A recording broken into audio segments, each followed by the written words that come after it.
Assalamualaikum warahmatullahi wabarakatuh. Selamat pagi, selamat siang, selamat sore, dan selamat malam warga pencari rumah. Bertemu lagi dengan saya, Tio Nugroho Properti. Alhamdulillah pada kesempatan hari ini kita bisa ketemu lagi, kita bisa ngobrol-ngobrol lagi. Eh, kemarin banyak pertanyaan yang masuk di sosial media saya, di Instagram maupun di WhatsApp. Banyak pertanyaan mengenai pengajuan KPR di perbankan. Kenapa kok pengajuannya lama, nggak ada jawaban, terus kenapa kok ditolak, dan banyak hal yang ditanyakan warga pencari rumah ini. Pada kesempatan hari ini mungkin saya akan menjelaskan sedikit dan 3 tips supaya kalian cepat ACC dan semoga kalian juga bisa di ACC sama perbankan. Kenapa kok saya bilang semoga? Karena untuk ACC atau enggaknya kita tetap kembalikan lagi ke bank. Karena yang punya hak meng-ACC atau tidaknya itu di perbankannya. Kayak gitu. Yang poin pertama ini tentang BI checking. Kenapa BI checking ini kok masuk di poin pertama? Karena kalian semua itu perlu tahu BI checking kalian itu baik atau buruk sebelum melakukan pengajuan di bank. Karena kalau semisal BI checking kalian ini buruk ya otomatis pasti ditolak. Langsung ditolak sama perbankan. Nah, dan sedangkan kalian itu pengen punya rumah banget, berarti kayak gitu. Nah, cuman BI checking kalian buruk atau skor kredit kalian itu buruk, ya otomatis nanti eh, ditolak sama perbankan. Kayak gitu. Kebanyakan orang itu dipermudah dengan yang namanya pinjaman online. Nah, sedangkan pinjaman online yang di bawah naungan OJK itu pasti masuk di BI checking. Contoh, Contoh itu Shopee. Shopee itu ada fasilitas Shopee Pay Later dan Shopee Pay Pinjam. Nah, kita memang dipermudah dengan Shopee Pay Later atau mungkin Shopee Pay Pinjam itu.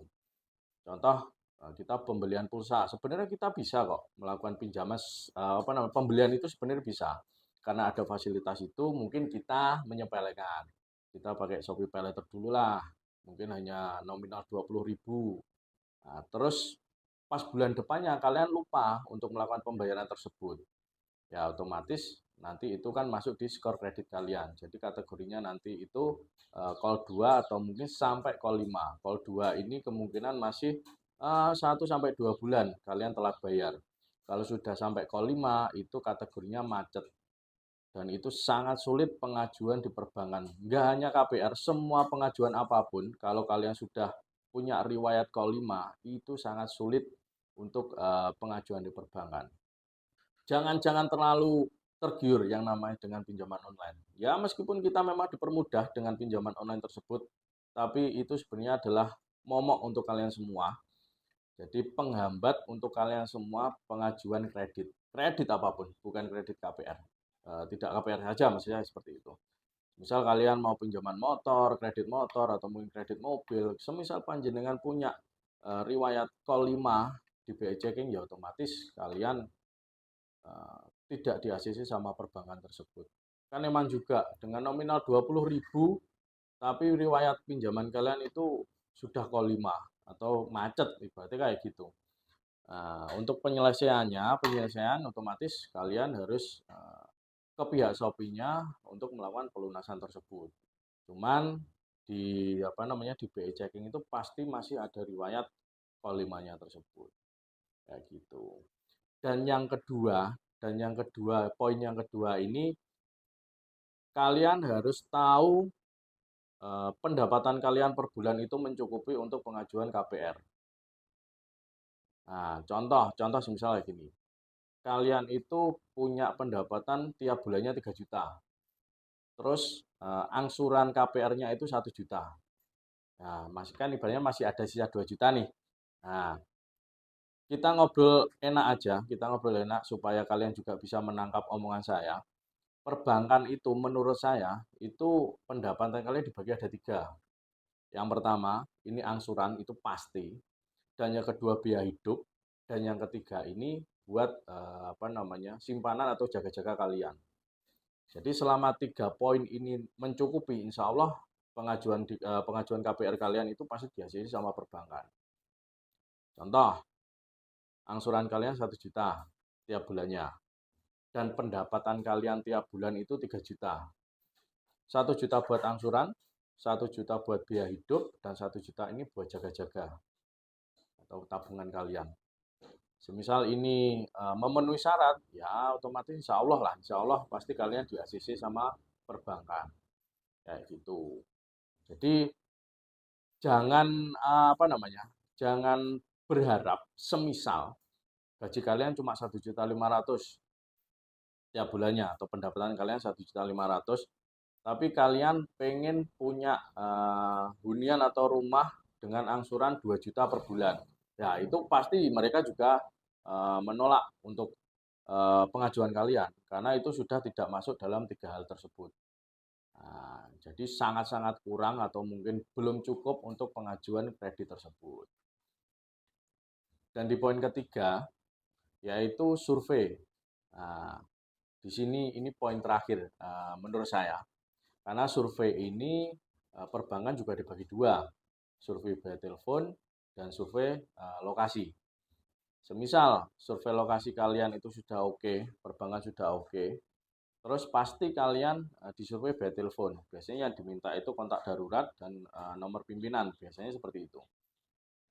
Dan bila mana ini sudah ditelepon sama perbankan tapi tidak diangkat atau mungkin malah ditolak, lah ini yang jadi penghambat kalian tidak ada jawaban dari perbankan atau lama untuk jawaban kalian pengajuan KPR tersebut. Karena nomor ini memang sangat penting, sangat-sangat penting. Nah, nomor yang kalian masukkan itu yang untuk pertama pemberkasan itu, pastikan nomor ini bisa ditelepon biasa atau seluler biasa, bukan nomor WA.